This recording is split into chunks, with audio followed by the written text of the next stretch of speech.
على أهلك وعدك ما استطعت أعوذ بك من شر ما صنعت ولك بنعمتك علي وأبو بذنبي فاغفر فإنه لا يغفر الذنوب إلا أنت. Assalamualaikum warahmatullahi wabarakatuh. Dimulakan dengan Ummul Quran Al-Fatihah. A'udzu billahi minasy syaithanir rajim. Bismillahirrahmanirrahim. Alhamdulillahi rabbil alamin. Ar-Rahmanir Rahim. Maliki yaumiddin. Iyyaka na'budu wa iyyaka nasta'in.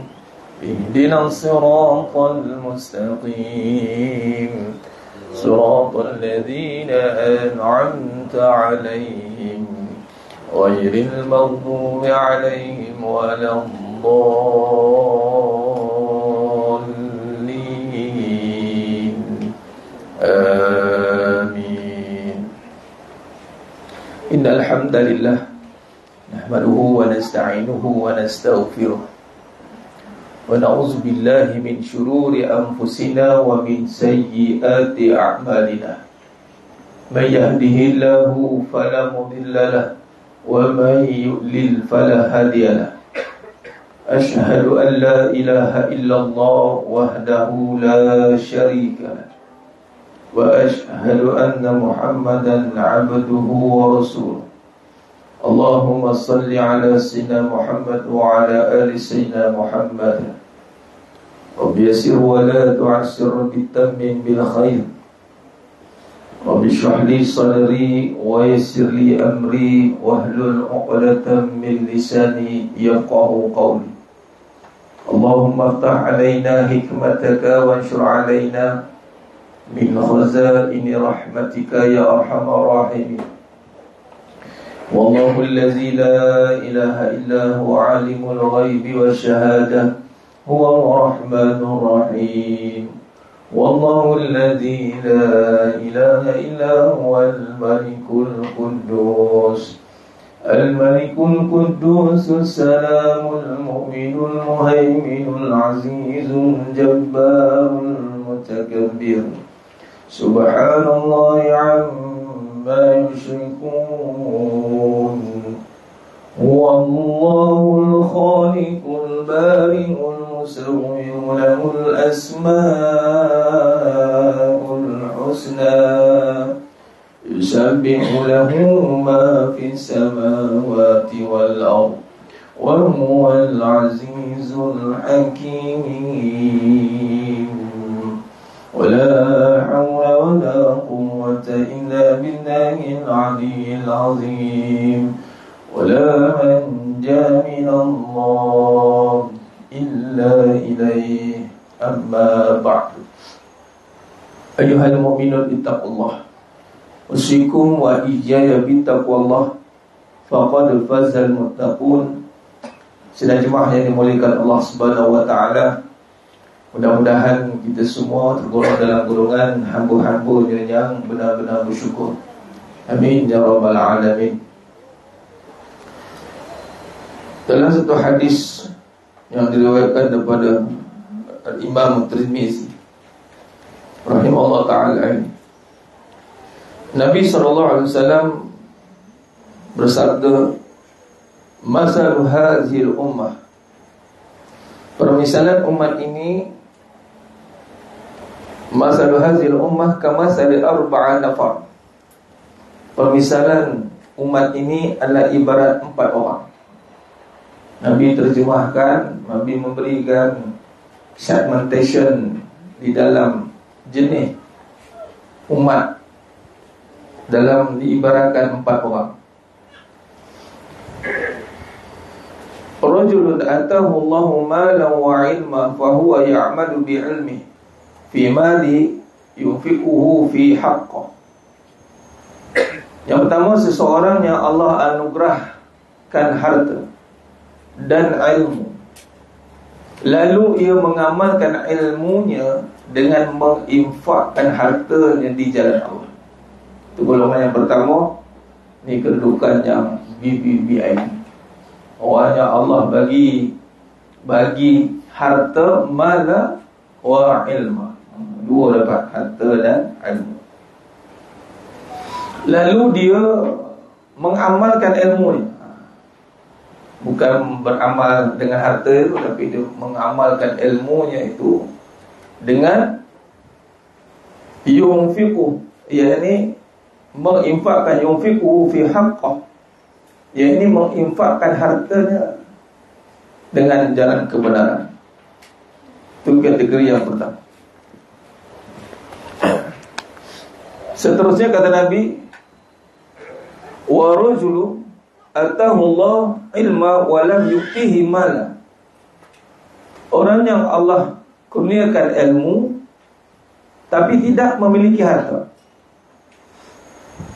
Fa huwa yaqul, lalu dia berkata, jadi orang yang berilmu yang tidak punya harta itu berkata, law kana li mislu hadha amiltu fihi mislu alladhi ya'malu. Ini orang tu kata apa? Seandainya aku ada harta seperti dia. Ini merujuk kepada yang pertama tadi, rajulu atahu mala wa ilma. Ini yang kedua ni kategori orang yang ada ilmu tapi tak datang. Lalu dia cakap macam ni, laukana, sekiranya aku ada harta nanti, aku akan buat macam dia. Dia tu siapa? Yang pertama tadi. Apa kata Nabi SAW? Faqala Rasulullah SAW, fahuma fil ajri sawa, kedua-duanya dapat pahala. Yang pertama tadi dah tentu dah, dia infakkan hartanya dengan dia beramal dengan ilmunya, lalu dia dapat dah pahala. Ni yang kedua ni, dia panggil pahala kering. Dia tengok orang yang berilmu dan berharta yang benar. Kata Nabi SAW, fahuma fil ajri sawa, maka keduanya berpahala sama. Kaya Allah Ta'ala ni, kita kadang inginnya tengok bulan tu data lah, berapa 100 juta. 100 juta tu, kata Nabi SAW, orang yang betul berilmu, dia akan infakkan 100 juta tu untuk jalan yang benar. Infak tu termasuklah nafkah juga. Dia gunakan harta je untuk pahala. Bukan money make money, money make pahala.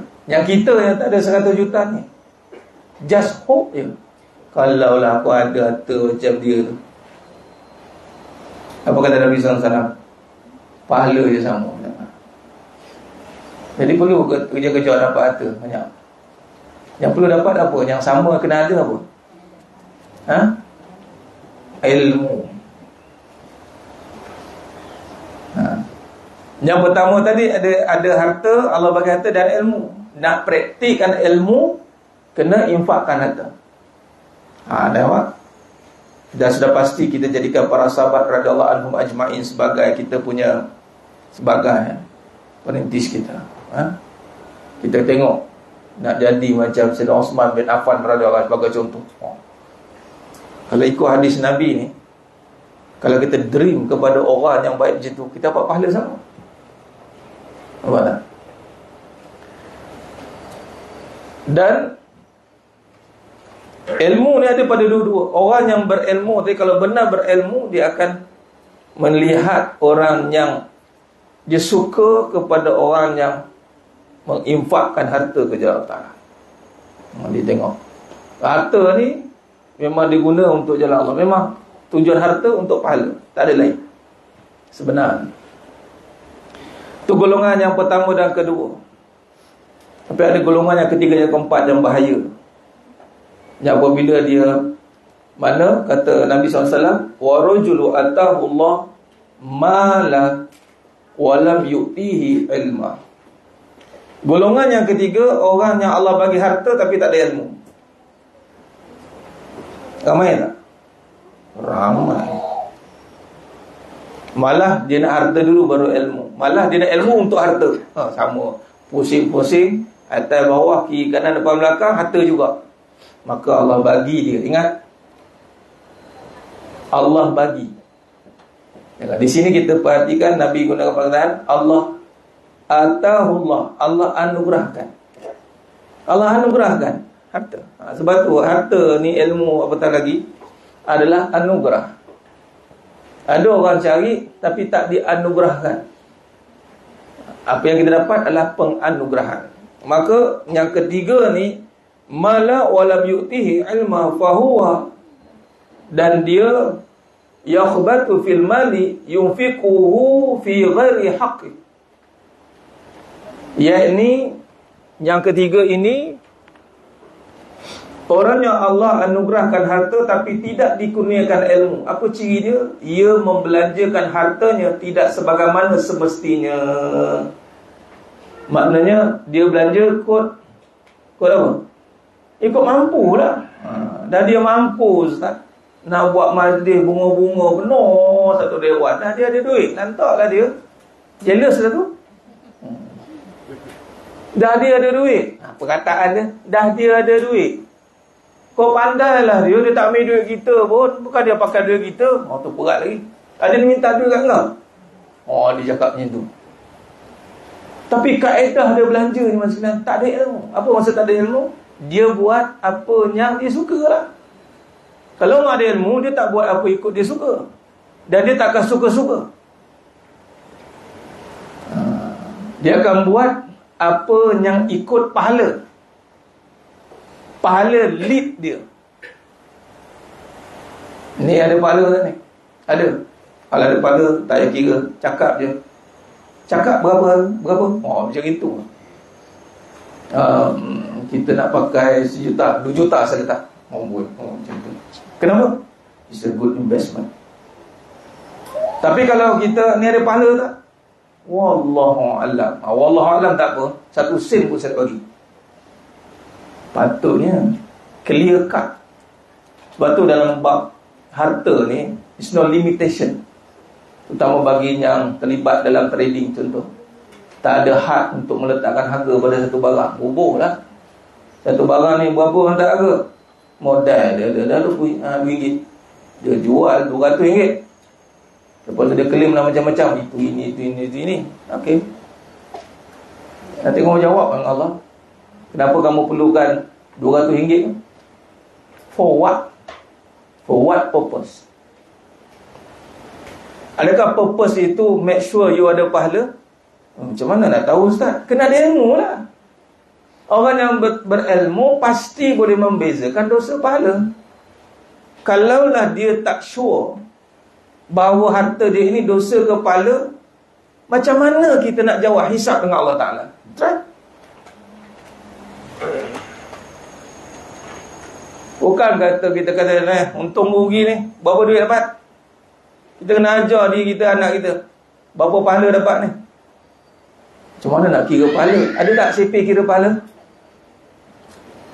Ada ke tak ada? Apa dah tak ada? Ada. 1 kebaikan 10. Kita ambil minimum investment. Kita bawa RM10, tanya ke anak kita, untung berapa hari lagi? Dia pun keluar duit RM10 darat dengan 10 100. Apa 100? 100 gandaan pahala. Oh, bagus. Bukan berapa untung? RM20. Lemah. Lemah tu. Oh, lemah tu. Ni pahala ke dosa ni? Nampak? Kita jarang nak jadikan dosa pahala sebagai kita punya metod perbincangan kita, indikator dalam menentukan sesuatu perkara. Kita perasan baik kan, dia sebut pahala macam baik sangat pula. Perasan kamu ni. Itu nama perasan baik. Kita sebut dosa pahala bukan sebab kita baik, tetapi itulah KPI kita, itulah SOP kita. Dan di sini Nabi kata ada orang yang ketiga, dia ada harta tapi dia akan belanja kok suka. Saya tak belanja kok suka, saya plan, saya manage my financial, we have our strategy. Strategi awak pun ikut suka awak lah sebenarnya, bukan ikut apa yang Allah suka. Ada satu tu dia kata apa? Kita buat apa yang Allah suka, Allah akan bagi apa yang kita suka. Kita kita pun dengar semangat. Betul tak? Tak habis lagi cakap tu. Kita buat apa yang Allah suka, tinggal apa yang Allah murka. Wah, betul. Ini kita akan buat apa yang Allah suka, Allah akan bagi apa kita suka. Nanti dulu tinggalkan apa yang Allah murka. Allah murka apabila kita melebihkan dunia. Adakah perancangan kita itu menunjukkan ataupun kecenderungan kita itu kepada cinta akhirat? Kita kalau suka pada satu benda tu, kita akan invest more pada perkara tu. Betul tak? Kita kena dapatkan perhatian Allah. Tapi ini golongan yang ketiga. Golongan yang keempat terakhir, ni malang lagi yang keempat ni. Lagi malang lah. Kata Nabi SAW, Rajulun lam yu'tihillahu ilma wala mala. Golongan yang keempat, golongan yang Allah tak bagi dia ilmu dan harta. Dua-dua tak ada. Parah lagi, dia kata apa? Fahuwa yaqul law kana li mislu hadha amiltu fihi mislu alladhi ya'malu. Qala Rasulullah sallallahu alaihi wasallam, fahuma fir wizri sawa. Yang keempat ni parah lagi. Dia berangan, seandainya aku dapat harta, kan seronok macam dia tu, tak gantung dengan duit suami. Apa nak, just beli. Suami tak tanya. Duit sendiri. I wish one day, one fine day, my dream come true. Dia pergi wish macam orang yang belanja kot suka. Apa kata Nabi? Dua-dua dosa. Nombor 4, kesian teruk. Teruk tu nombor 4 tu. Dah lah, harta pun tak ada, ilmu pun tak ada, dosa lagi dapat. Gara-gara salah ikut. Sebab tu saya kata, ada sekali saya punya tulisan, saya cakap apa, hati-hati ya. Yang like tu, yang tengok lifestyle seseorang itu, yang kita sehingga kita terseronok dengan lifestyle dia, dengan cara kok suka. Rupanya ada hadis, kalau kita lah berangan begitu, terimpian begitu, kan senang ada duit, senang. Dia tak tahu lah ada duit lagi susah. Sebab semua ditanya. Apa tanya? Pahala ke dosa? Pahala ke dosa? Yang tak pakai harta pun kita tak tahu dah nak beza ni. Ini kan pula ada harta lagi susah nak beza. Sebab harta ni dia bias banyak. Bias banyak nanti. Kan senang. Kalau tak daripada sekarang kita develop diri kita dengan ilmu, dan kita nanti satu masa kita dikurniakan harta. Ingat, saya nak kita daripada hadis ni, mukadimah kita, sebelum kita teruskan pengajian kita. Kok mana pun jalan harta ni akan dapat. Sama ada dengan berilmu atau tidak. Tengok golongan pertama tadi, Allah bagi dia dua sekali, harta dan ilmu. Golongan yang kedua ada ilmu, tak ada harta. Tapi yang kena pastikan ada pahala atau tidak. Dan ilmu lah pengikatnya. Yang golongan yang kedua ada harta. Dan yang keempat, yang golongan yang ketiga tu ada harta tapi tak ada ilmu. Yang golongan yang empat, harta pun tak ada, ilmu pun tak ada. Golongan ketiga, keempat yang dapat hanya dosa.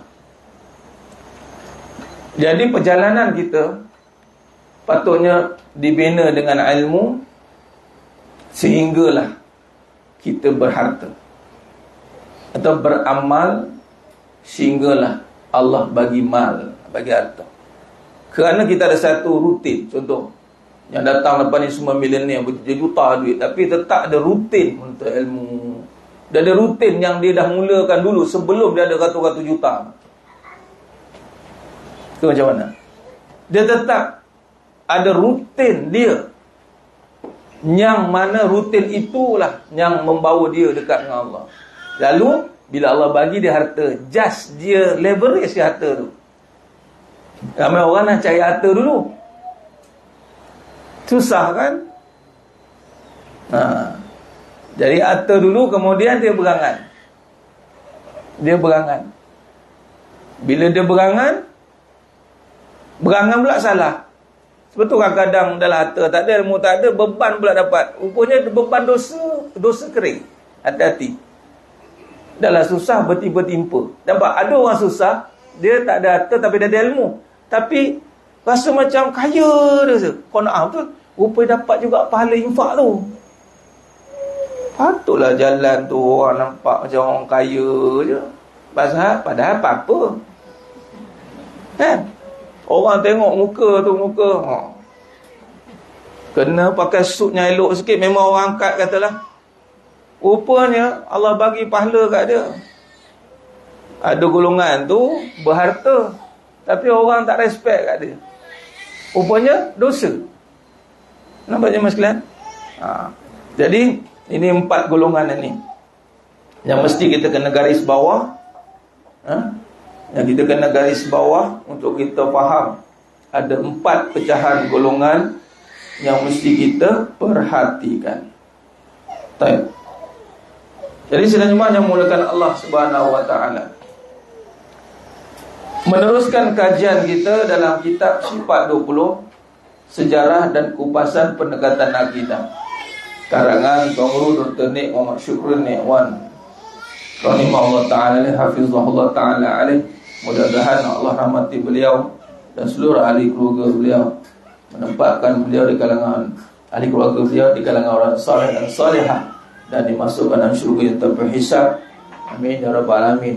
Begitu juga dengan sesiapa yang mengikuti pengajian ini, menusuri kajian ini, Allah pelihara kita, seluruh ahli keluarga kita, menempatkan kita di kalangan orang beriman, saleh dan salihah, dimasukkan dalam syurga tanpa hisab. Amin ya rabbal alamin. Dalam muka surat 132 edisi yang pertama dan 138 edisi yang kedua, kita masih membincangkan perbahasan qiyamu ta'ala binafsi. Kita masuk pada perbahasan sifat yang seterusnya. Dan ilmu yang paling penting untuk kita ada adalah ilmu tauhid. Ingat, sentiasa kena tanam dalam pemikiran dan kefahaman, dan bukan sekadar ada, tetapi mampu meresapinya di dalam jiwa kita.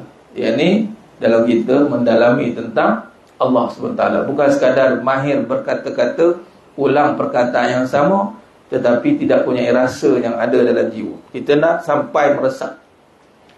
Dan dalam perbahasan yang dibawakan oleh Tuan Guru dalam mensyarahkan setiap sifat yang ada ini, saya melihat kupasan dan penterjemahan yang diberikan, apatah lagi bersandarkan dengan rujukan kitab Ummul Barahin ini, dan syarah yang berkaitan dengan Ummul Barahin, membawakan perbahasan kalam-kalam ulama yang muktabar. Ini membawakan satu lagi jalan untuk Allah pilih kita nak lebih faham. Kadang-kadang kupasan tu ringkas saja setengah tu.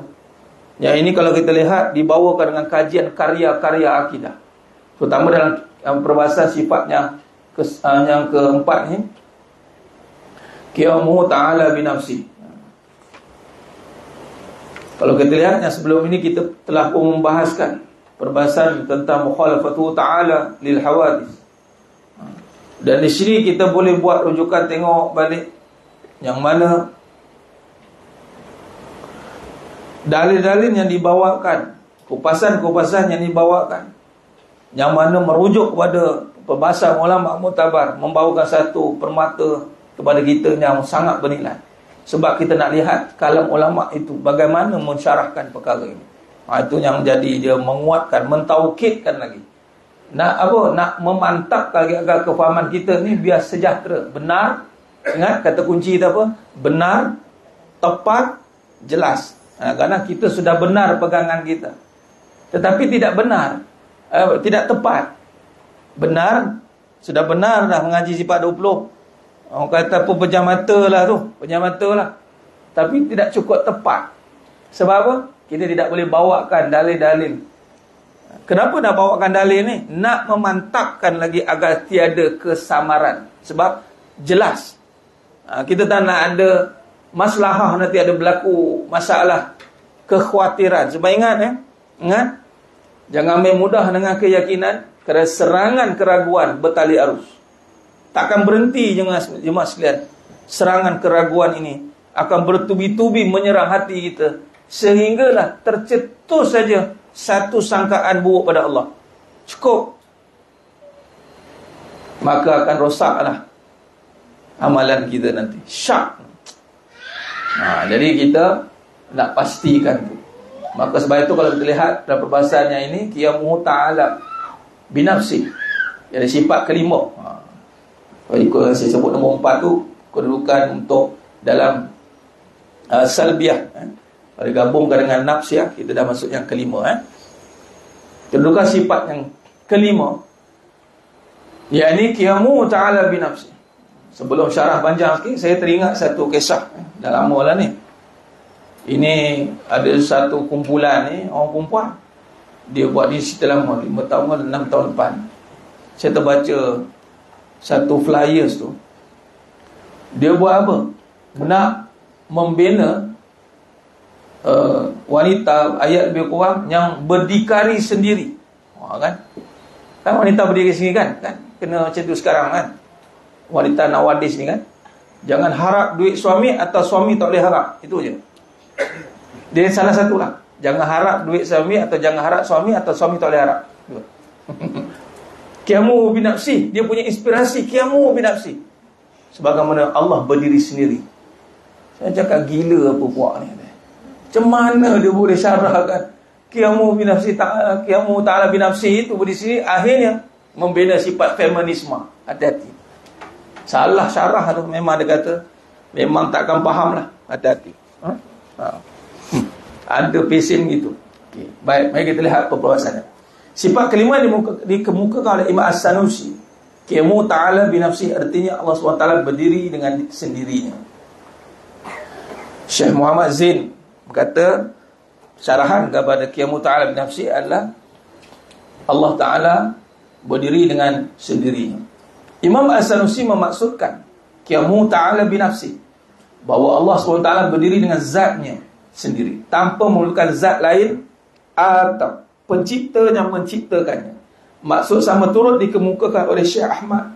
Dengan kata lain, Allah SWT bersendirian, tidak menumpang tempat dan penjadi, sebaliknya segala makhluk selainnya sentiasa menumpangnya.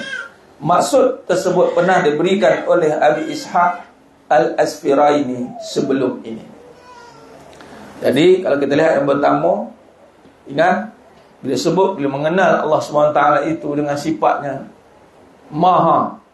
Bila Maha ni, tiada satu pun yang diperlukan, semua memerlukan dia. Jadi cara faham ni, cara faham perbahasan sifat, cara faham dalam hidup. Kita syarah cara faham dalam sifat, cara faham dalam hidup. Tengok berapa ramai di kalangan kita, di saat dia berurusan dengan Allah, dia meletakkan Allah tu ibarat perlukan lain. Contoh, perlu apa kan? Perlukan kita baru jadi. Kalau kita tak usaha, macam mana Allah nak bagi jadi?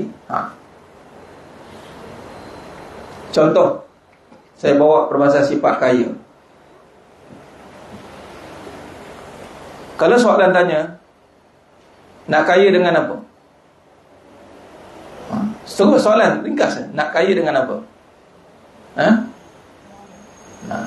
Jawapannya itu, nak kaya dengan Allah. So nak kaya dengan Allah, kerana kaya itu datang dari sifat Allah. Dan Allah perlukan kepahaman sebagaimana kita yang mana kaya yang kita masukkan perlukan pada harta, kena masa, kena usaha. Kalau Allah nak jadikan seorang tu kaya, perlu ke kepada harta, masa, usaha tadi? Tak perlu. Kita hanya meminta kepada Allah Ta'ala yang Maha Kaya tanpa perlu memikirkan ada perkara yang perlukan untuk Allah jadikan baru dapat kat kita. Faham? Bila berurusan dengan sifat Allah, pastikan tak ada perantara padanya. Kita minta sifat Allah kan, kaya. Setengah orang minta. Dan memang kaya itu datang dari Allah. Dan salah faham pula kadang-kadang kita faham kaya itu harta.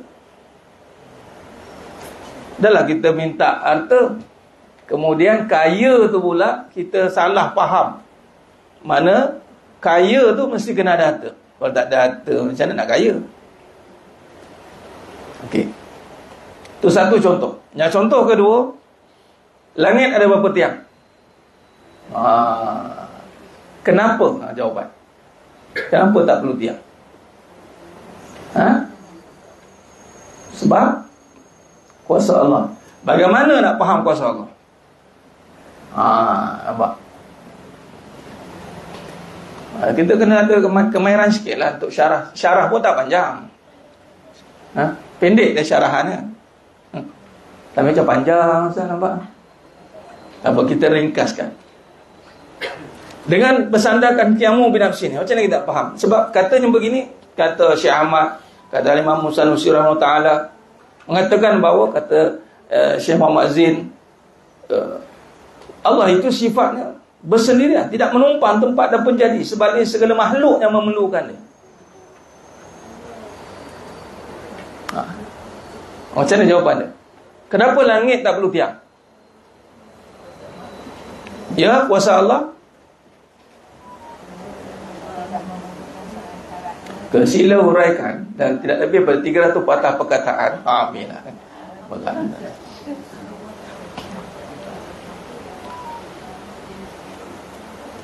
Kaitkan dengan sifat.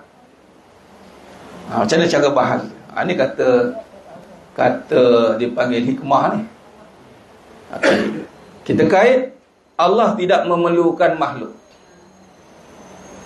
Kerana Allah itu sifatnya berdiri sendiri, zatnya bersendirian, tanpa perlukan kepada pencipta dan ciptaan.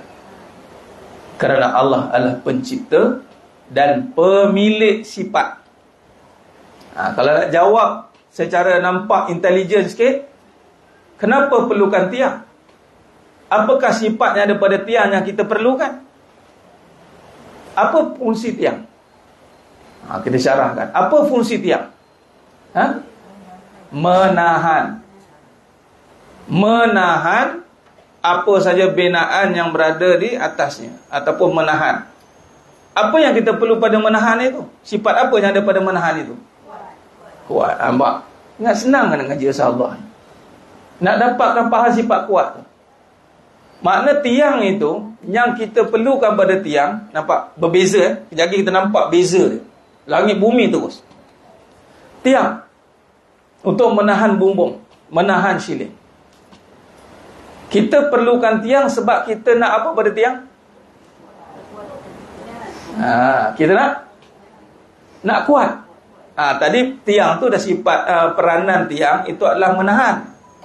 Apa yang penting pada menahan tu? Sifat kuat. Arti kata lain, kita perlukan kuat. Kuat itu adakah semestinya kayu? Tidak. Boleh jadi tiang besi? Boleh jadi tiang plastik? Boleh jadi tak ada tiang? Kenapa boleh? Sebab nak sifat kuat. Kuat tadi menahan kan? Adakah ada tidak konsep graviti? Ada satu jenis tu panjut kan, terjun yang pegang tali tu kan, jenis yang orang tak ada kerja tu kan. Orang Islam jangan buat kerja-kerja macam itu lah. Dia panggil lara. Kalau tak putus, kalau putus tu mati katak. Buat kerja tak patut-patut. Memang kita tak payah nak test keberanian lompat-lompat tu, tak payah. Cukup berhujah dengan isteri je. Wah, bila abang, sila nyatakan kenapa abang buat begini. Okey, cukup. Tak payah lompat-lompat bumbung, lompat-lompat tu tak payah. Jadi balik dia panjut ni. Dia lompat, tak ada pakai tali. Ada sekarang. Bukan ni. Oh, dahsyat. Dia letak kutub 4 penjuru. Dan dia pakai baju ada magnet. Kan kutub selatan dengan selatan, kalau sama kutub utara dengan utara, kalau bertambah kan dia menentang. Jadi bila dia jatuh tu dia terapung. Jadi menahan itu adalah gelombang tadi. Jadi kenapa saya tanya, boleh tak jadikan tiang untuk kayu ke, besi ke, plastik ke? Tak kisahlah apa pun wasilah, yang penting kita nak kuat. Soalan seterusnya, adakah kuat itu sifat tiang? Tidak. Adakah kuat itu sifat besi? Adakah kuat itu sifat plastik? Tidak. Kenapa? Sebelum jawab sifat Allah, kenapa? Kerana ianya perlukan komposisi, ayatnya, untuk disatukan chemical reaction, bukan sifat yang asal. Nampak tak? Sebab tu tengoklah Imam Sanusi rahimahullah ni siapa? Astronomi, matematik, orang yang intelektual, detailing, memang dahsyatnya, super dahsyatnya. Tiang itu dikuatkan oleh komposisi-komposisi, elemen-elemen yang ada di dalam pembentukan tiang itu. Amin. Jadi soalan, maka kuat itu didatangkan dari siapa? Barulah jawab Allah. Maknanya sifat kuat itu tidak ada pada makhluk, namun diterjemahkan pada makhluk dengan segala keperluan-keperluan tadi. Kita berhajat pada kuat, tapi hajat kita pada kuat perlukan syariat, perlukan syariat, perlukan benda, perlukan jasad, perlukan jisim, perlukan segala perkara itu untuk menzahirkan kuat. Okay, berbalik dengan sifat Allah Ta'ala tadi, yang tidak memerlukan, yang tidak bersandar pada mana-mana, yang ini tidak memerlukan zat lain. Tak formula dah, nampak? Yang pencipta, yang menciptakan, tidak menumpang, tidak bersandar. Jadi empunya sifat itu di saat mencipta langit, yang mana perlukan tiang, tetapi tiang tadi diperlukan oleh siapa? Makhluk. Tapi kalau pencipta kuat, pemilik sifat kuat, maka dia tidak berhajat kepada segala bentuk pun, cukup dengan kun fayakun. Jelas? Kenapa Allah perlukan tiang? Kerana sifat itu milik Allah. Nah, tu jawab dia. Kalau diringkaskan macam tu lah. Tadi tu bagilah panjang sikit, buat tengah-tengah sikit orang. Okey, barulah kita boleh mencerakinkan minda itu. Sebab memang Allah suruh kita berfikir, yatafakkarun. Dan ilmu kajian hakikat kehidupan memang suruh fikir. Dan dia tidak tiba-tiba datang macam tu. Ilham tu kalau tidak berfikir. Tak percaya, rujuk surah Baqarah 269. Kalau kita membawakan perbahasan ni, tengok macam-macam ilham datang, Allah tunjukkan. Okey, sekarang ni kita berhajat kepada Allah yang Maha Kuat. Perlu tak bayangkan apa-apa selain benda tadi?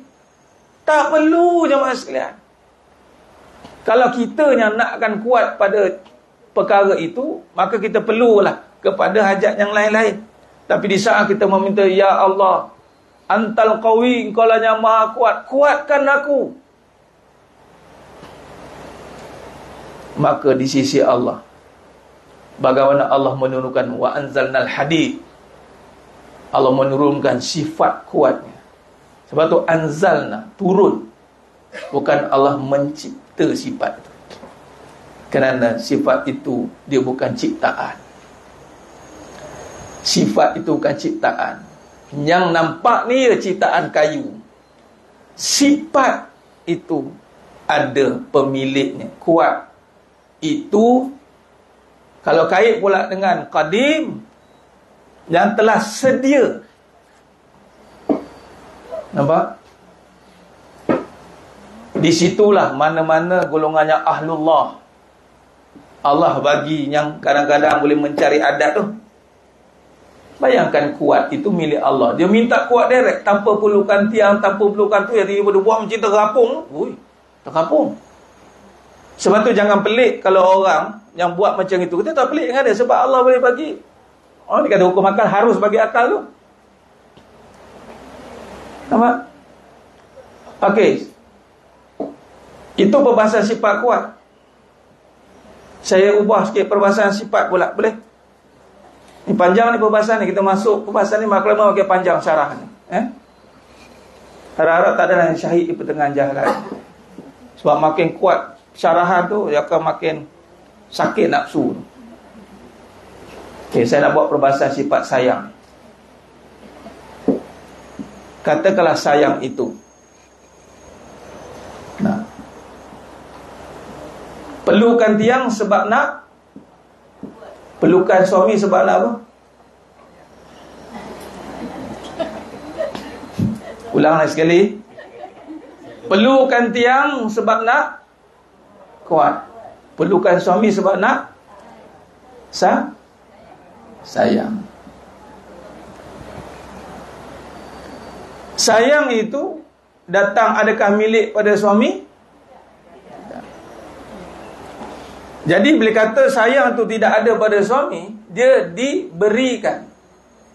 Maka ketika berhajat kita sayang itu hanya pada pemiliknya.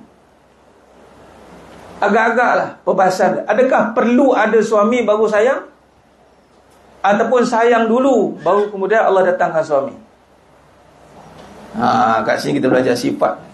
Sama juga, kalau Allah tak datangkan sifat kuat formula tu, ada tiang tidak? Boleh ke ada tiang baru datang kuat?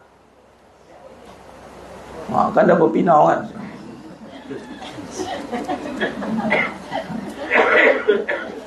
Nak menurun.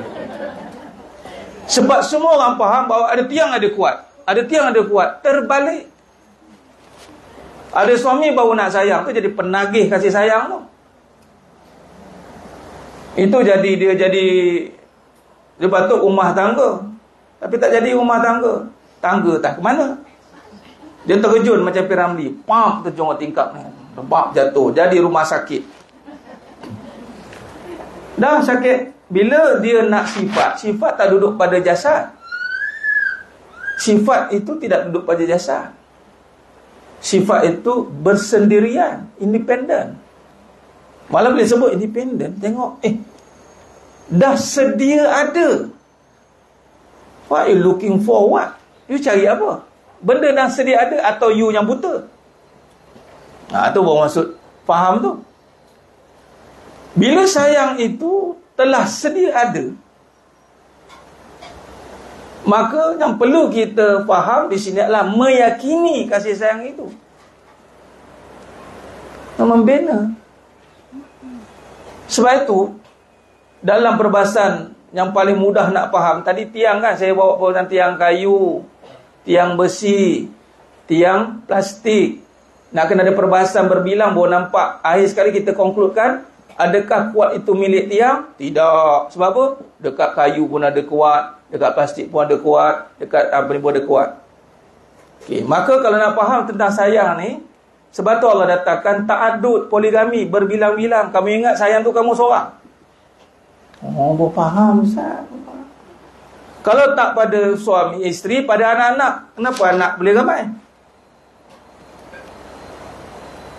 Kerana sayang itu punya daripada satu sumber, lalu diterjemahkan sayang itu yang bersendirian. Sayang itu hanya Allah.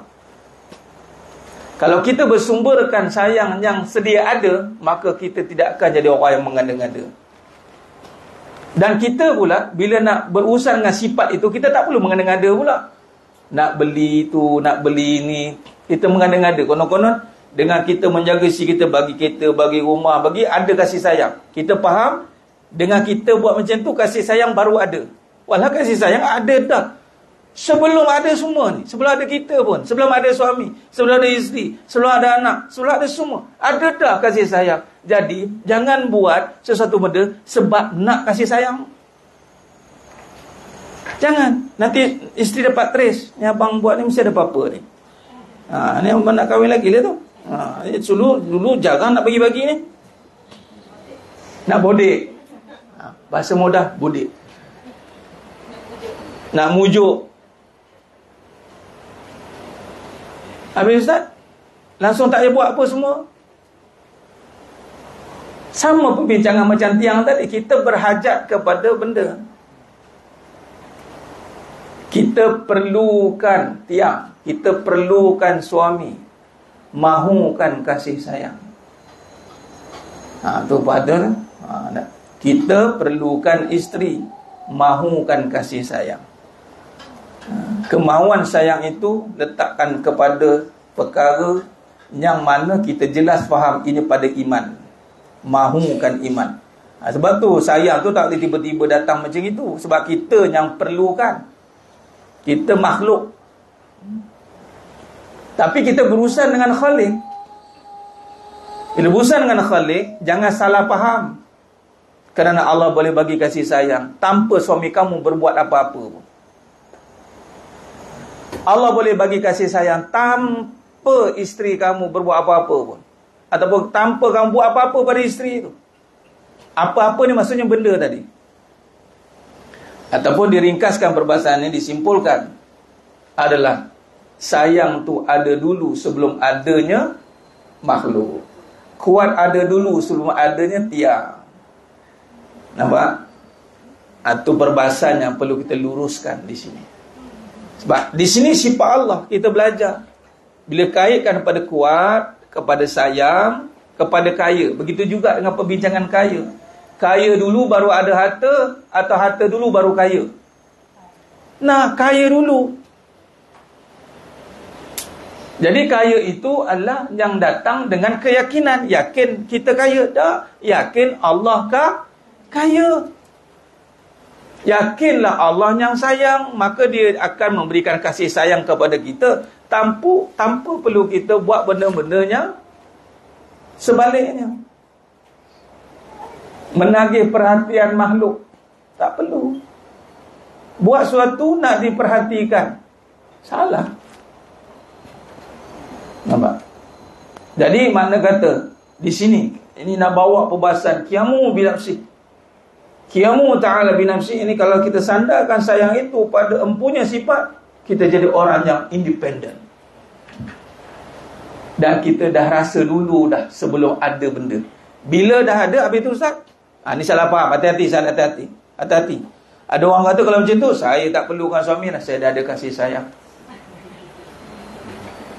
Boleh jadi macam ni Ustaz? Kan? Jawapannya pembohong. Itu saja. Kalau macam tu tak makan nasi lah, saya dah kenyang. Dan kalau dia berpendapat begitu, percayalah dia sedang menghukum diri dia sendiri dengan perkara-perkara yang menyakitkan. Dan last sekali dia sibuk ke perkara-perkara yang nak mengisi kekosongan tadi. Kekosongan itu sepatutnya adalah apabila kasih sayang itu telah kita nampak ataupun kuat tadi, ataupun sifat apa yang kita faham dalam hidup ini, yang mana kita telah milikinya dengan pemberian daripada Allah, lalu ada suami, kita menyayangi.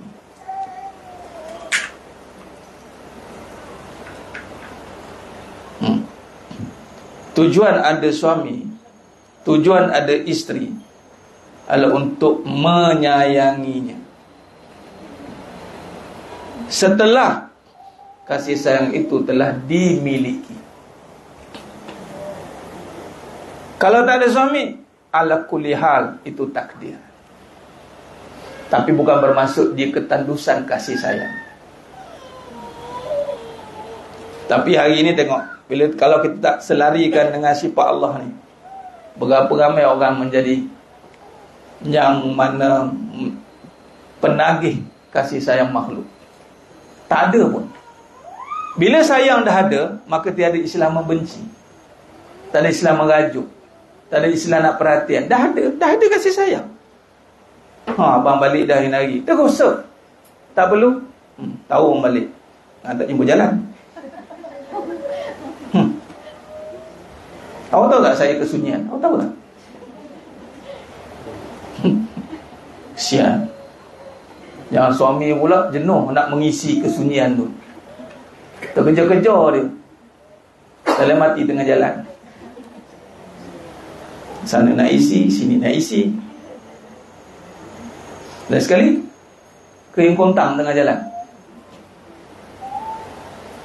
Hidup bukan untuk meminta, hidup untuk memberi. Kalau si isteri memberi, si suami memberi, di mana berkurang? Kalau masing-masing memberi, di mana berkurang? Kalau yang tiada, bagi pun tak jadi apa juga. Tengok contoh kita ada kasih sayang. Kita ingat bila kita beri kasih sayang itu kepada orang yang tak nak memberi kasih sayang, kerja dia nak nunggu kasih sayang, minta. Okey. Kawan ni dia bagi. Dia bagi bukan sebab isteri itu sayang, tapi kerana dia nak memberi kasih sayang. Ni saya buat suami isteri mudah faham. Ni ngaji tauhid ke ngaji kelam rumah tangga ni Ustaz? Tu kena faham. Rahman Rahim tak duduk kat situ, kena faham. Ya? Bila dia beri kasih sayang kerana menyayangi, walaupun keadaan itu sebaliknya isteri tidak memberi kembali, percayalah, dia buat macam mana pun isteri tetap tarik muka. Macam-macam apa anda buat tau. Awak nak apa lagi? Oh, apa marah. Lalu sekali suami pun tak ada kasih sayang dah. High stress betul lah. Dia cakap nak apa? Ada transfer share harta semua 100% transfer dah. Macam kenal dia kan. Saya satu ada bahasa yang saya boleh bahasakan. Siapa nak dengar jumpa saya. Saya tak sampai hati nak bahasakan kat sini. Tapi kadang nak bahasakan juga. Bahasa je kan. Untuk pengajaran kan. Betapa murahnya nilai maruah. Sanggup memberi dirinya tapi tak sanggup memberi hartanya. Mana lagi mahal? Maruah diri ke harta? Tak nak berkongsi harta tapi dirinya berkongsi. Dia bagilah diri dekat suami dia kan. Bangga harta ni jangan usik, tapi diri dia dah diusik. Faham tak tu? Itu namanya ditipu hidup-hidup oleh nafsu. Isteri pula bagi kasih sayang kat suami. Sebab sayang. Sebab tu sayang tu bukan nak diminta. Nak ni, wa ahsin kama ahsanallahu ilaik. Buat baiklah sebagaimana Allah buat baik kan. Sebab lalas sekali orang yang tak ada kasih sayang, dia akan tersakiti sendiri. Selagi mana dia tidak memenuhi kasih sayang diri dia dengan kasih sayang Allah yang qiyamu binafsihi itu, akhirnya cengek sebelah lah rumah tangga itu. Dia bagi sekali air masuk kat bekas bocor. Dan sekali tak ada apa lah. Tapi kekuatan yang memberi dia takkan rasa kurang lah. Sebab tu ada setengah tu dia boleh berapan dengan perangai isteri dia yang macam-macam tu. Setengah tu dia boleh berapan dengan suami yang macam-macam tu. Sebab apa? Dia ada kasih sayang. Bila dua-dua tak ada pula, habis parah. Dua-dua meminta kasih sayang. Makanya ada adalah koyak. Tarik sana, tarik sini, tarik sana, tarik sini, dan koyak. Kalau masing-masing bawa polak kan, daripada instik menganga je kan. Contoh ni bukan apa contoh sama lagi. Maka penuhlah meja tu. Masing-masing bawa sikit, jadi banyak. Lepas tu sama-sama kita nikmati. Kan senang. Kalau masing-masing yang bawa, ambil, seorang ni ambil, sana ambil, datang-datang nak ambil. Dia datang kat dunia ni, dia nak ambil hak Allah. Ada ke? Tak ada masalah. Dunia ni bukan untuk kita ambil, tinggal pun mati kan. Patutnya kat dunia ni kita nak memberi. Beri masa, beri kasih sayang, beri harta. Patutnya masing-masing nak memberi. Apa yang boleh saya bagi? Tawarkan khidmat. Dia bagi menawarkan perkhidmatan. Kalau masing-masing faham sifat yang kita bergantung. Sebab apa? Saya kira dia tak yakin bahawa sifat itu berdiri sendiri. Itunya. Nampak? Kita nampak sayang tu dengan apa? Dengan jelah kalau tak pegang tangan. Macam mana nak sayang dia? Dia faham macam ni. Tengok orang tu. Sampai ke sudah tangan, kaki sekali dia pegang. Nampak? Parah betul. Jadi rumah dia ada rumah tangga tu pun jenis juga. Jadi sekolah pun ada juga. Kita boleh takrifkan rumah tangga dengan rumah sakit, rumah sihat. Rumah sakit lagi apa? Siapa ingat? Mula dia jadi sakit hati, rumah sakit. Kemudian dah lepas sakit tak dirawat, jadi rumah mayat. Matilah. Mayat pula masing-masing tak kuburkan, jadi rumah hantu. Berpuaka rumah tu, seorang mengilai, muka macam hantu, muka tu. Balik macam itu pandang. Mula sakit hati. Hati tu sakit sebab tak dapat sumber kasih sayang. Sakit hati tu. Dia nakkan perhatian, sakit hati dia. Dah lama sakit, mati. Mati hati dia. Mati pula tak bertanam, jadi hantu. Tu perangai macam hantu tu. Langsui ada, Pontianak ada. Salah Pontianak pun lari. Rumah tangga. Ada peringkat rumah tangga seperti rumah tangga kebudak-budakan. Nak berkepit dia kerja. Seorang student, 3 guru. Kan tadika kan? Rumah tangga tadika. Nak berjalan seorang cikgu pegang tangan, nak menyuap seorang cikgu suap, nak ni semua 3 orang cikgu tengok. Allah, itu rumah tangga tadika. Naik sikit rumah tangga sekolah rendah. Bolehlah berkawan sikit. Dah mula masuk grup-grup kan, ada kawan sikit lah kan. Tapi masih lagi nakkan perhatian, tengok. Kena juga. Dia naik sikit, naik universiti. So menengah rendah tu sekali lah. Masuk universiti, ada mula nampak berdikari sikit lah. Universiti pula ada level pula tu. Sampailah tahap PhD. Bila PhD ni, dia dah jadi buat research. Dia memberikan khidmat pada orang lain pula, rumah tangga. Dia pula serve orang. Rumah tangga yang memberikan khidmat kepada rumah tangga yang lain, khidmat. Suami mana? Suami khidmat. Mana? Oh, masing-masing saling khidmat, berkhidmat. Ni dah rumah tangga dia dikerumuni orang lain. Apa masalah rumah tangga tak tahu dah perangai. Patut kita yang dah survive kan. Tak ada apa-apa masalah antara kita, tiada sengketa. Kerana kita dah student PhD.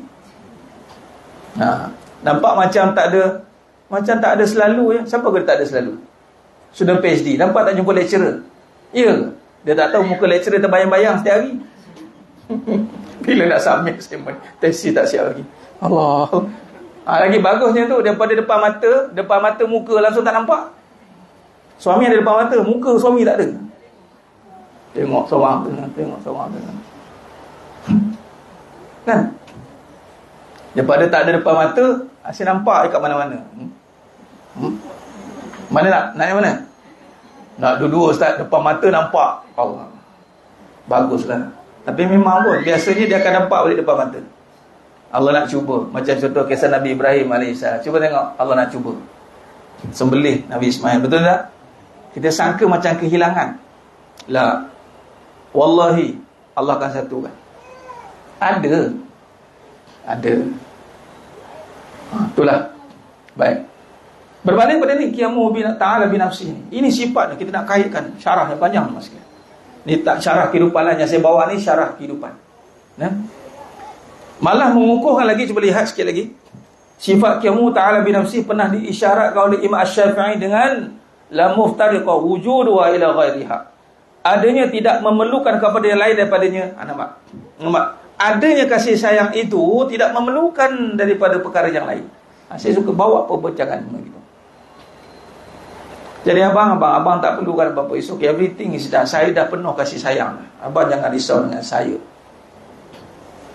Dan kita pun, suami pun sama. Kita bagi awak tak perlu nak buat benda yang sampai awak pun stres nak mendapatkan perhatian saya. Tak payah. Kita masing-masing sudah ada kasih sayang.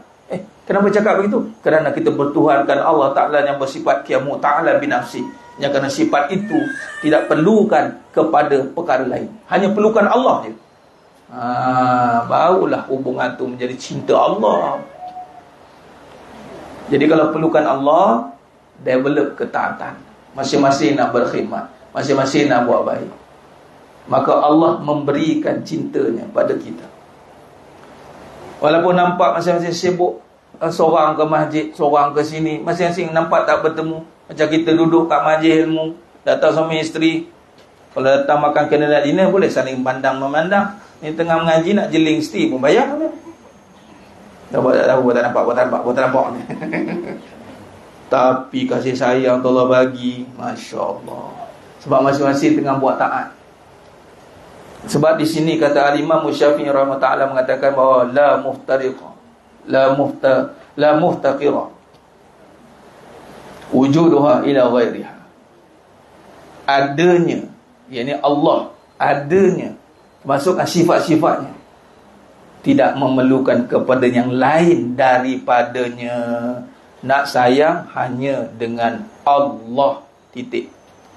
Selagi kita tak mampu letakkan sayang hanya dengan Allah, tunggulah kebinasaan. Sebab sifat itu tidak boleh digandingkan dengan yang lain. At-Tahawi dengan sifat yang bermaksud berdiri dengan sendiri. Imam Abu Al-Hasan Al-Asy'ari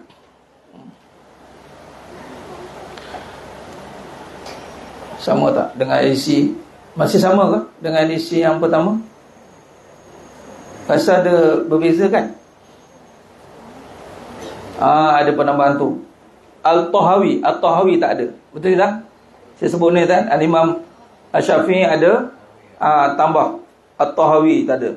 Qayyum, dengan qayyum, berdiri dengan diri sendiri. Tambah. Lepas daripada la muhtaqira wujuduha ila ghairiha, itu yakni tidak memerlukan kepada yang lain daripadanya, tambahan Al-Tahawi dengan qayyum. Mana yang ada jemaah, ada edisi 2 boleh kongsikan dengan jemaah yang edisi pertama. Ada tambahan qayyum.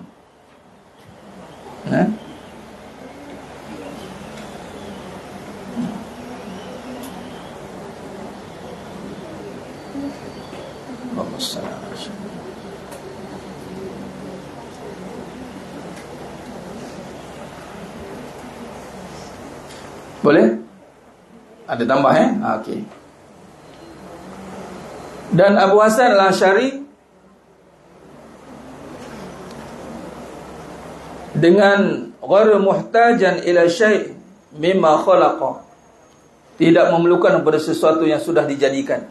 Dan Imam Abu Mansur Al-Maturidi dengan Al-Qaim, yang berdiri atau sama, tidak bertambah dan tidak berkurang. Sebahagian Salafiyah menyebut sebagai sifat Al-Ghani, yang bermaksud adanya dengan sendiri, istighna. Al-Ghani.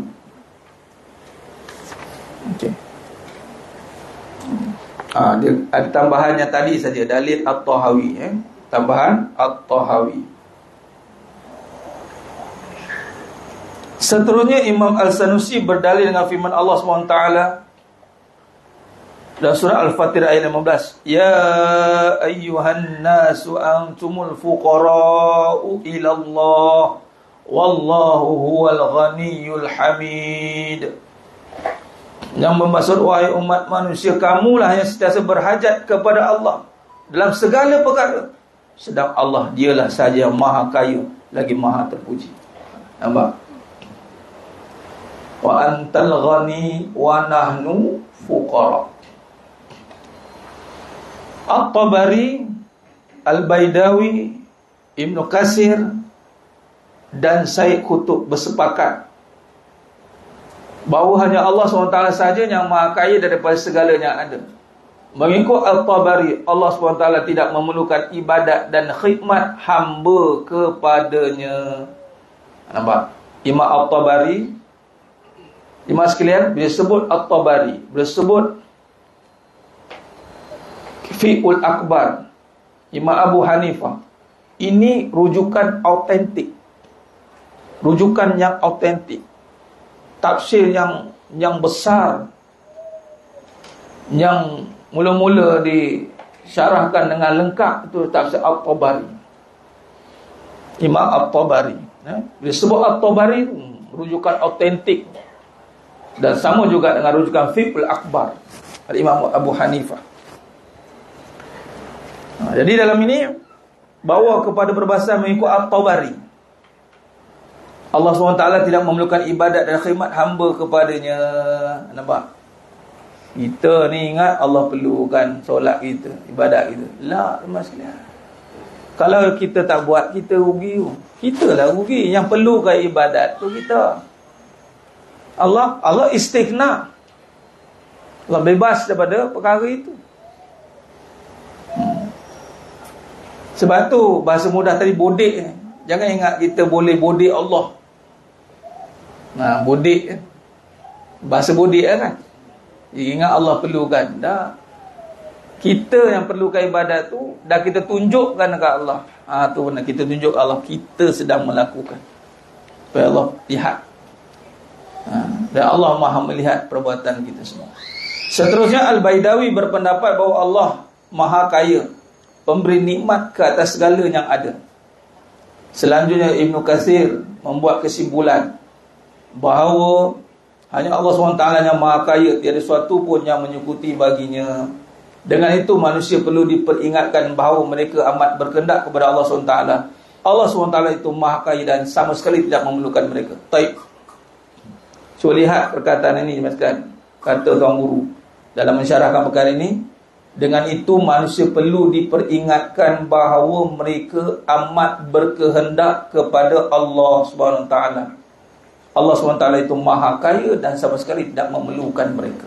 Ya Rabb, kita kena datang dengan satu sifat yang hauna, merendah diri. Ya Allah, kasih sayang ini hanya pada Engkau, tolonglah. Tuan-tuan, mas sekalian, kalau kita faham mengajar sifat ini, ya Allah, betapa bebasnya jiwa ini. Dan kita kena berharap sungguh-sungguh dengan Allah, sebabnya ada hanya pada Allah. Dan sifat itu tak perlukan kita. Kamu tak nak, sudah. Itu bahasa. Tak nak buat baik, sudah. Kamu tak nak berharap pada aku, kamu sengsara. Dan sifat tu hanya pada aku, dan aku tak perlukan kamu. Bayangkan. Ya Allah. Jadi kadang-kadang kita minta kepada Allah kan, tak rasa tak perlukan Allah, kita perlukan harta, perlukan suami. Memang nampak perlu suami tu, tapi mahu tu pada makhluk. Sayang tadi kan.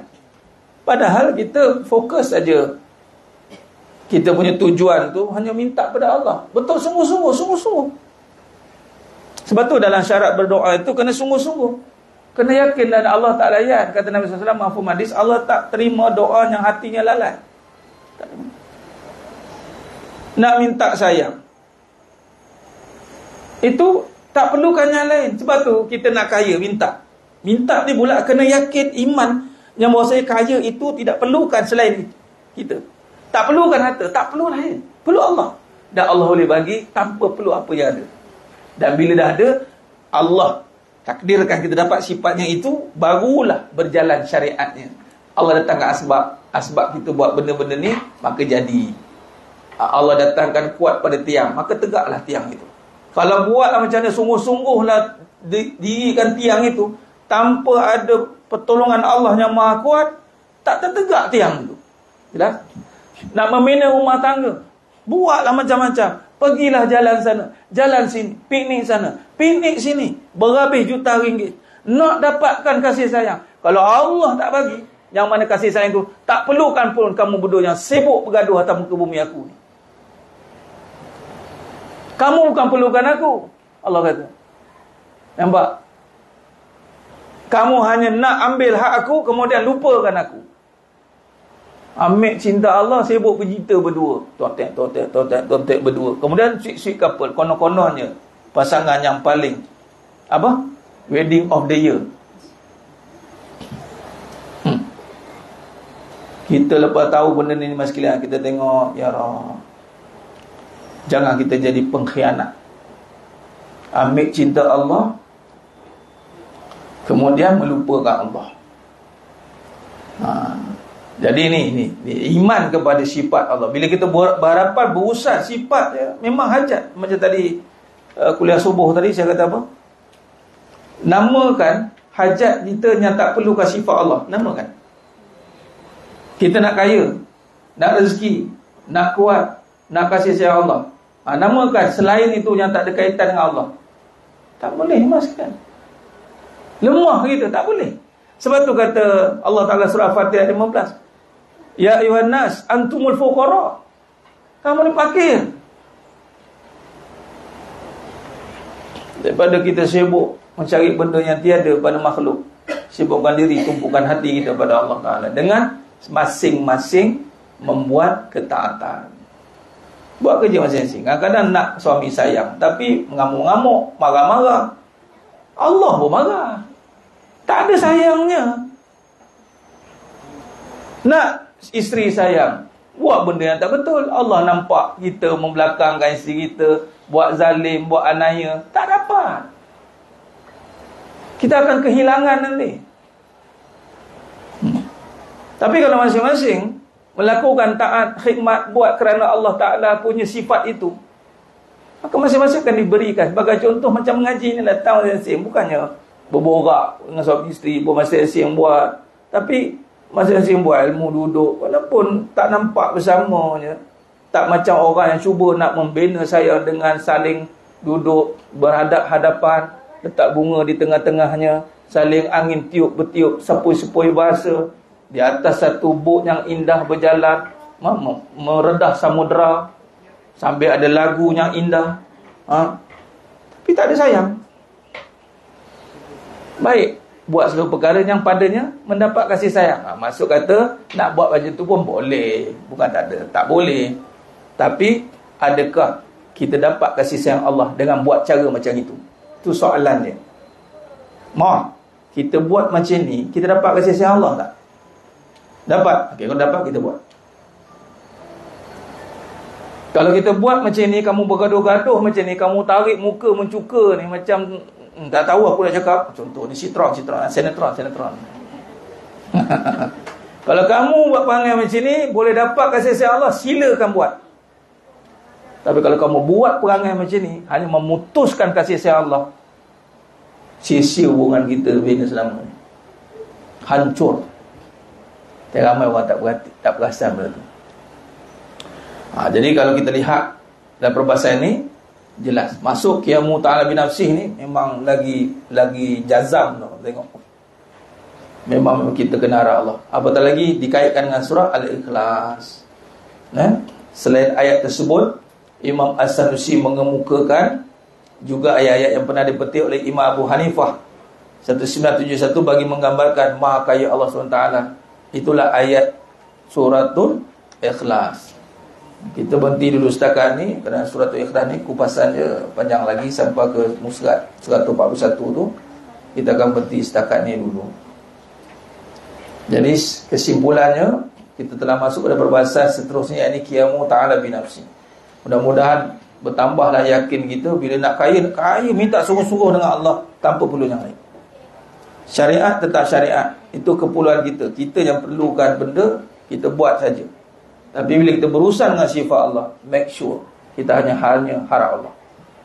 Nah, ini yang kita nak betul-betul dudukkan hati tetap dalam kedudukan itu.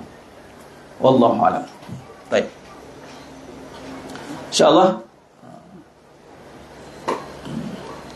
kita akhiri dengan bikirati suratul Fatihah, munajat umat, insyaAllah.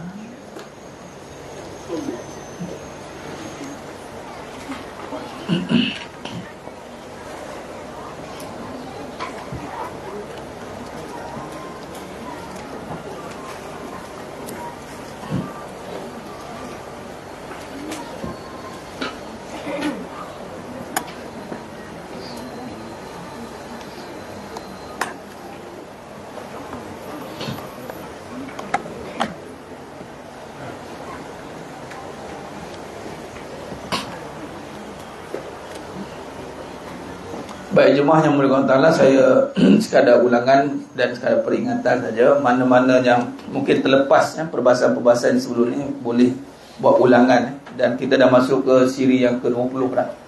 Perbahasan kita ni siri yang ke-20. Dan mudah-mudahan kita ada pelapis untuk batch yang pertama ni yang berjaya khatamkan kitab ini. Dan insya-Allah dengan penganugerahan sijil sanad pengajian ni. Dan saya cerita dah, doakanlah ia menjadi, doakan insya-Allah dalam majlis tu nanti, majlis penganugerahan tu, mungkin lepas puasa ke habis, wallahu alam lah, tahu bila habis ni. Tapi kita cuba habiskan awal, insya-Allah. Dan kita akan buat, mandakan kita ada sahabat kita ni, jemaah juga, yang ada laluan, mungkin saya akan libatkan dengan Tan Sri Aziz ke, CEO MAIS, pengurusi MAIS, untuk bersama dalam majlis tersebut dengan Mufti Selangor, insya-Allah, dengan Tuan Guru sendiri yang akan jadi penganugerahan. Nanti kita akan buat kita nak Sifat 20 ini menjadi perbincangan yang diperkasakan kembali di akhir zaman. Apatah lagi setakat hari ini, tak tahulah kalau jemaah sekalian yang dah pernah jumpa sejarah kajian ni, kalau ada boleh bagi tahu saya. Ustaz, ada satu lagi kitab yang cerita sejarah Sifat 20. Kitab Sifat 20 banyak kan, dalam sini kita nampak dah bahawa banyak karya Sifat 20 kan. Macam yang kitab kita boleh tengok, nampak ni hasil karya macam-macam kitab kita boleh buka balik. Tapi yang mengumpulkan perbahasan sejarah, saya buat masa ni, saya melihat Tuan Guru telah berjaya melakukan. Dan saya harap ini menjadi batch yang pertama lah, yang mampu untuk mengikuti pengajian ini. Dan kita akan kembangkan insya-Allah seluas-luasnya, biar ramai lagi, terutama generasi muda, anak-anak kita semua, mereka kenal sejarah balik. Sejarah akidah yang menentukan jatuh bangun hidup seseorang itu. Baik, insya-Allah.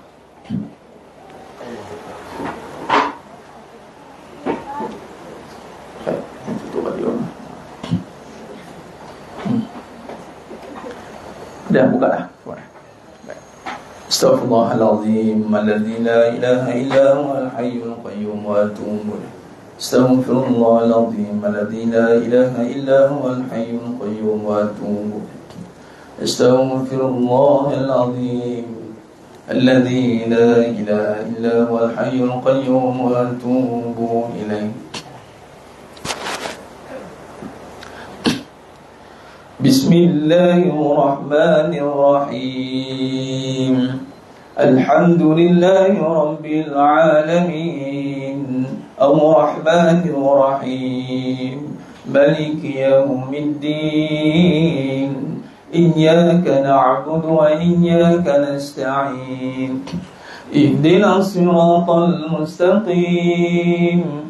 Siratal ladzina an'amta 'alaihim ghairil maghdubi 'alaihim waladdallin. Amin. Bismillahirrahmanirrahim. Alhamdulillahi rabbil alamin. Ar-Rahmanir Rahim. Maliki yaumiddin. Iyyaka na'budu wa iyyaka nasta'in. Ihdinas siratal mustaqim. Siratal ladzina an'amta 'alaihim ghairil maghdubi 'alaihim waladdallin. Amin. Bismillahirrahmanirrahim. Alhamdulillahi rabbil alamin. Ar-Rahmanir Rahim. Maliki yaumiddin. Iyyaka na'budu wa iyyaka nasta'in. Ihdinas siratal mustaqim. Siratal ladzina an'amta 'alaihim ghairil maghdubi 'alaihim waladdallin. Amin. Bismillahirrahmanirrahim. Alhamdulillahi rabbil alamin. Ar-Rahmanir Rahim. Maliki yaumiddin. Iyyaka na'budu wa iyyaka nasta'in. اهدنا الصراط المستقيم صراط الذين أنعمت عليهم غير المغضوب عليهم ولا الضالين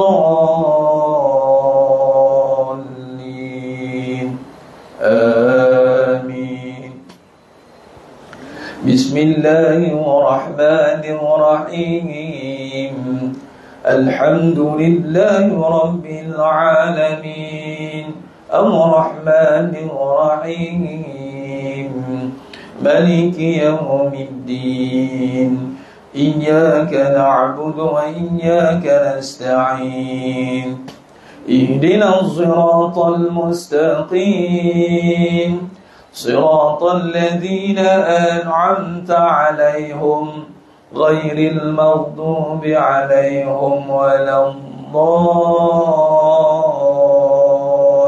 الضالين آمين.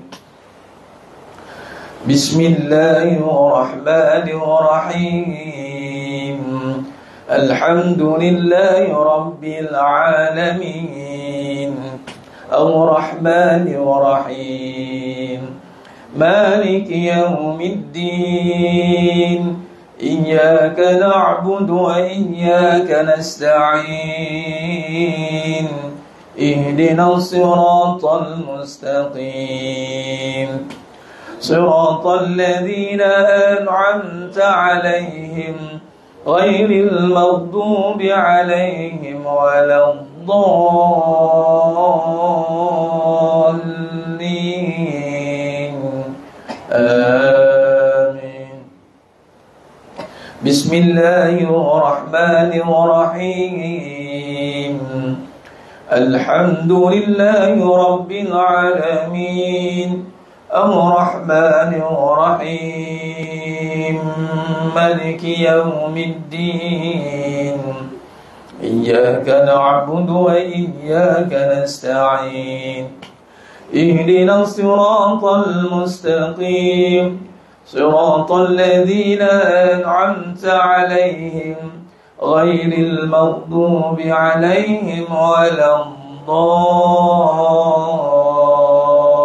الضالين آمين.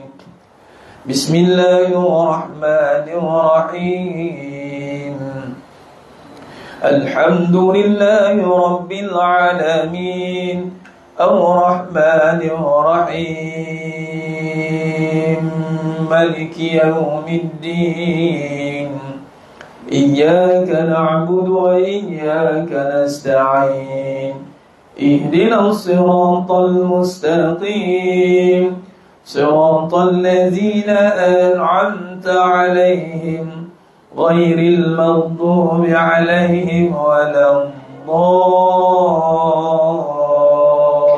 الضالين آمين. بسم الله الرحمن الرحيم الحمد لله رب العالمين الرحمن الرحيم مالك يوم الدين إياك نعبد وإياك نستعين اهدنا الصراط المستقيم صراط الذين أنعمت عليهم غير المغضوب عليهم ولا الضالين آمين.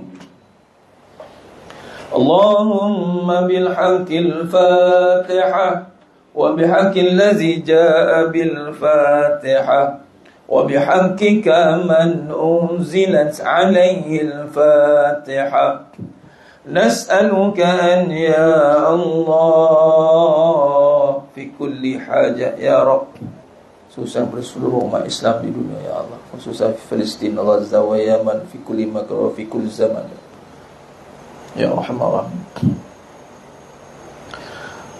نسألك أن يا الله في كل حاجة يا رب, khususan bersemua jemaahnya pada hari ini ya Allah, Kabulkan segala hajat kami dunia akhirat.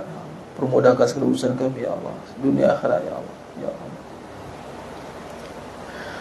Nas'aluka an ya Allah fi kulli haja ya Rabb.